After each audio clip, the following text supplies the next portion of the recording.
O Supremo Tribunal Federal julgou, você viu nesta semana, os primeiros réus envolvidos nos atos criminosos de 8 de janeiro. Mas as 3 primeiras condenações levantaram uma discussão jurídica sobre 2 artigos do Código Penal que envolvem as tentativas de abolição do Estado Democrático de Direito e golpe de Estado. No entendimento do relator do caso, o ministro Alexandre de Moraes, os 2 crimes podem acontecer ao mesmo tempo, ao invés de apenas um ser considerado, o que diminuiria a pena da condenação.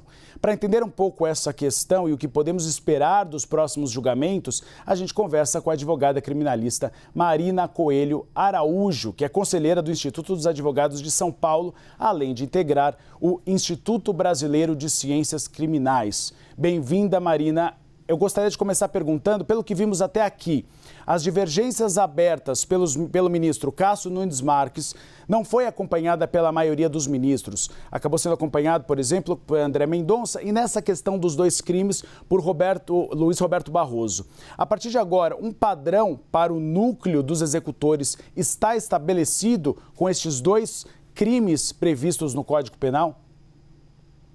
Oi, boa tarde. Eu gostaria, em primeiro lugar, de agradecer. É uma alegria estar aqui com você, é uma honra. Realmente, temos agora com esse julgamento, abrimos uma divergência técnica, né? E é importante a gente colocar, Uribe, inicialmente, que essa lei, a nossa lei de proteção à democracia, e esses artigos que estão sendo aplicados, eles são quase que iniciantes no nosso Código Penal. Porque eles sucederam a nossa Lei de Segurança Nacional, que foi revogada e foi substituída, por assim dizer, por esses artigos dos crimes contra a democracia. Então, ainda é uma legislação muito nova para o Brasil. Nós estamos aprendendo ainda como aplicar esses crimes.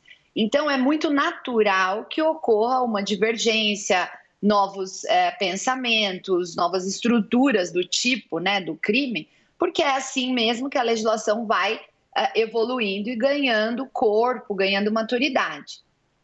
Em relação aos julgamentos dessa semana, Uribe, nós tivemos 2 questões, né? O ministro relator, que é o ministro Alexandre, ele considerou que tanto o Aécio, quanto o Matheus e o Tiago, acho que são os 3 foram condenados pelo voto do relator aos 2 crimes contra a democracia, juntos, em concurso material, significa somando as penas. E esses 2 crimes, eles estão no 359L e 359M do Código Penal. O primeiro fala da tentativa de abolição do Estado Democrático de Direito. E essa conduta, Uribe, é interessante porque ela tem uma continuação. É tentativa de abolição impedindo ou restringindo o exercício dos poderes constitucionais. Então, a lei, ela fala o que é a conduta e ela dá a forma que essa conduta deve ocorrer para ser praticado o crime. Então, esse é o primeiro crime. E o segundo crime é a tentativa de golpe, né? Que é o golpe de Estado. A gente usa a tentativa porque se o golpe é dado, aí possivelmente nem vai ter processo, né? Então, aqui é tentar depor o governo legitimamente constituído. Então, os 3 réus, pelo voto do relator, que foi o que preponderou, eles foram condenados nesses 2 crimes. Tentativa de golpe e tentativa de abolição do Estado Democrático de Direito, impedindo ou restringindo o exercício dos poderes constitucionais. A pena aplicada, Uribe, não foi nem a máxima nem a mínima. Aqui um é de 4 a 8, foi aplicado 5, se eu não me engano, e o outro é de 4 a 12, foi aplicado 6. Então, foi uma pena intermediária.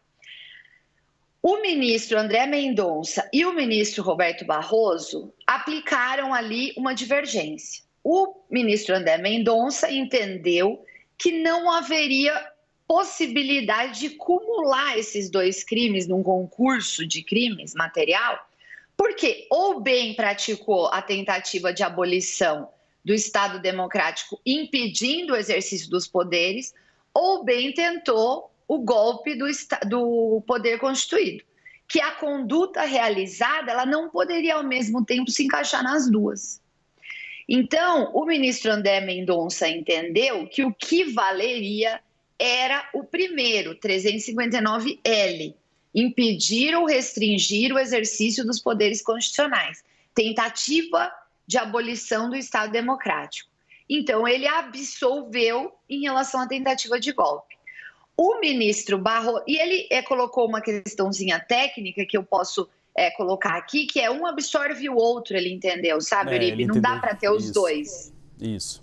O ministro Barroso foi nessa mesma linha, mas ele entendeu que o que teria acontecido não seria a abolição do Estado Democrático, mas seria a tentativa de golpe. Porque as condutas realizadas ali, elas teriam sido absorvidas pela tentativa de golpe. Então, ele também absolveu de um, condenando só no golpe. E aí a pena baixa, porque é um crime só. Então, essa é a racionalidade que está sendo discutida nesses julgamentos, né? A pergunta que você me faz é: será que a gente tem uma tendência para os próximos julgamentos? Eu acredito, Uribe, que temos porque nós tivemos aí 8 ministros que seguiram o voto do relator, né? Então, mas, a meu ver, a gente precisa melhorar. Assim, a meu ver, acho que a gente pode debater um pouco mais essa questão em relação a esses dois crimes. Doutora, eu vou chamar a Renata Agostini, nossa analista de política, também para participar dessa entrevista. Renata. Como vai? Boa tarde. Ainda seguindo no debate, esse debate sobre o princípio da absorção, da construção, né, que é justamente se os dois tipos penais eles devem ser considerados na hora da condenação, que a senhora tão bem descrevia.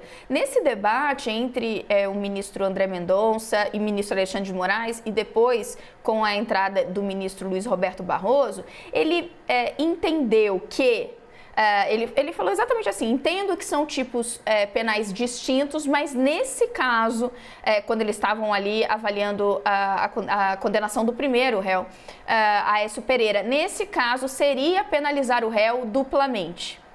E nesse aspecto eu confesso que fiquei em dúvida, porque qual o caso em que, considerando sendo dois tipos penais distintos, não se teria uma dupla penalidade? Porque quando o ministro Alexandre de Moraes rebateu a argumentação de Mendonça, ele deu um exemplo do golpe de 64. O que ele situou ali? Olha, em 64 nós tivemos a retirada do governante democraticamente eleito e o golpe se dá a partir disso. Não houve a restrição do exercício dos demais poderes, até porque, infelizmente, eles aderiram ao golpe. Então, ele situa essas duas dimensões. Uma é impedir o funcionamento dos poderes e o outro é tentar exatamente depor o governante.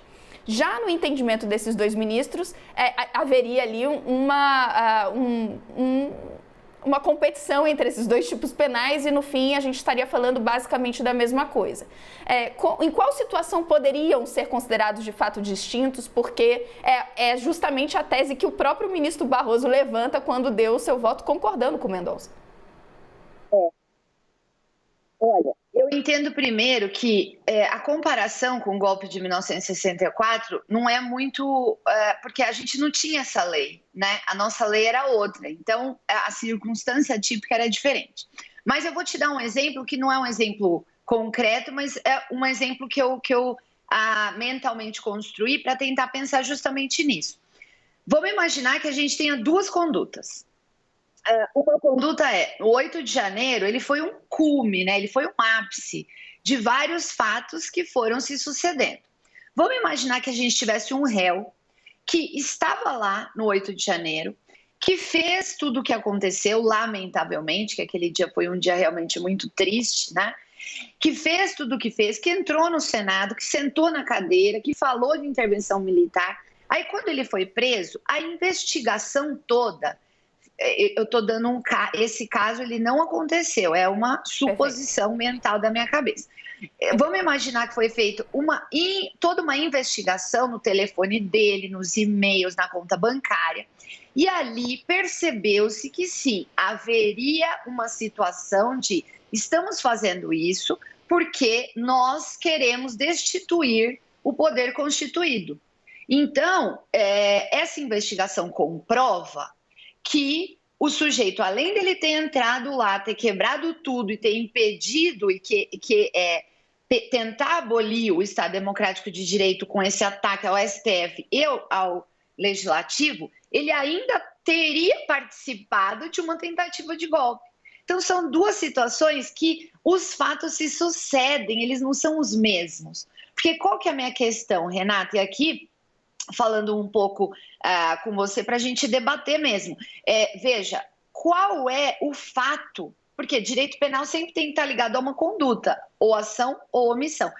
O fato de ter entrado lá com uma camiseta escrito intervenção militar já seria suficiente para dizer que teria tentado abolir o Estado Democrático e, ao mesmo tempo, destituir o governo constituído? Eu tenho sérias dúvidas, e já aqui coloco a minha opinião, eu não acredito que esses crimes possam cumular no caso dos 3 que foram julgados essa semana. A meu ver, e eu vi os vídeos, eu tentei me inteirar desse julgamento com algum detalhe que é possível, né, porque eu não estou no processo, mas pelas ações e pelas condutas, eu acho muito difícil cumular essas duas ações, esses 2 tipos penais. Por quê? E a meu ver, teria acontecido aqui o 359L, que é tentativa de abolição do Estado Democrático de Direito. Seria a conduta que eu entendo que os 2 teriam praticado. Eu vejo como muito difícil, e aí é óbvio, né? Isso depende de um detalhamento do processo que eu não tenho, mas vejo como muito difícil, a partir do que eu vi essa semana no julgamento, a caracterização da tentativa de golpe nesses 3 réus, né? Doutora, nós vimos aí os 3 primeiros réus julgados num julgamento presencial. Temos agora um outro que deve ser julgado nos próximos dias, mas a senhora considera que a tendência a partir de agora é um julgamento virtual, até porque a pauta do Supremo Tribunal Federal precisa andar com outras análises, né? Eu acredito que sim. Conversei com alguns colegas que estão em alguns casos de outros réus e me parece que os julgamentos serão virtuais, que essa é a tendência. Pode haver uma contestação dos demais, desses que tiveram julgamento presencial? De uma diferenciação de julgamento, não? Eu acredito que não, porque eles foram e os advogados fizeram a defesa, né, oral, presencial. Então, assim, eu não imaginaria qual seria o argumento para contestar. Nós conversamos com a advogada criminalista Marina Coelho Araújo. Muito obrigado, doutora, por estar aqui no Domingão, na CNN Brasil. Obrigada, Uribe. É um prazer. Boa tarde. Sempre à disposição da senhora.